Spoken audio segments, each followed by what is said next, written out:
दृश्य की शुरुआत हरे भरे जंगल से होती है, जो पक्षियों के चहचहाने की आवाज से भरा हुआ है। दो रंग बिरंगे पक्षी, रॉबिन और स्पैरो, एक पेड़ की शाखा पर बैठे हैं, एक दूसरे को प्यार से देख रहे हैं। एक शांतिपूर्ण जंगल में, जहाँ पेड़ रहस्य फुसफुसाते हैं और हवा प्यार की कहानियाँ सुनाती है, रॉबिन और स्पैरो नाम के दो पक्षियों ने एक दूसरे को पाया। रॉबिन और स्पैरो अपना घोंसला बनाने के लिए सही जगह की तलाश में एक शाखा से दूसरी शाखा पर छलांग लगाते हैं। अंततः जब वे एक मजबूत पेड़ की शाखा पर बैठते हैं तो वे उत्साह से चहचहाते हैं। रॉबिन और स्पैरो को पता था कि अब एक घोंसला बनाने का समय आ गया है, एक आरामदायक अभयारण्य जहां वे अपना परिवार शुरू कर सकते हैं और अपने बच्चों को बड़ा होते हुए देख सकते हैं। एलेक्स नाम का एक छोटा लड़का जंगल में घूमता है। उसकी सुंदरता को देखकर आश्चर्यचकित हो जाता है।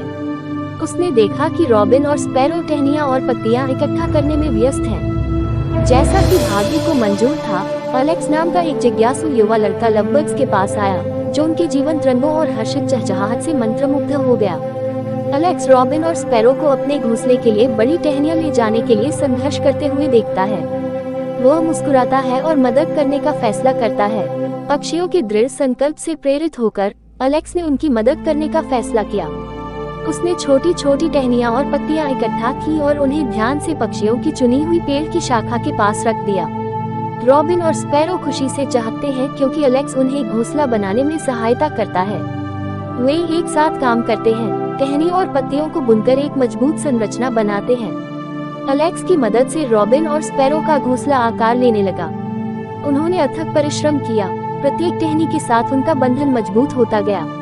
अंततः घोंसला पूरा हो गया है, पेड़ की शाखा पर आराम से बसा हुआ है।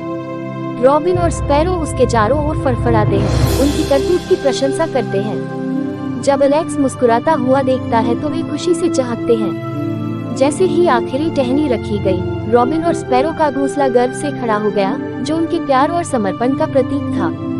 वे एलेक्स की दयालुता और सहायता के लिए उनका आभार व्यक्त करते हुए खुशी से चहकने लगे।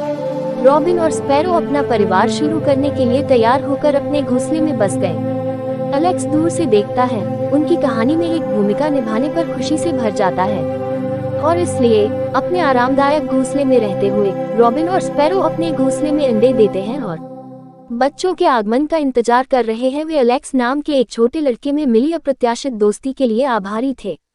जैसे ही जंगल रॉबिन, स्पैरो और एलेक्स को अपनी शांति में घेर लेता है, यह दृश्य फीका पड़ जाता है, जो मनुष्य और प्रकृति के बीच स्थायी बंधन का एक प्रमाण है।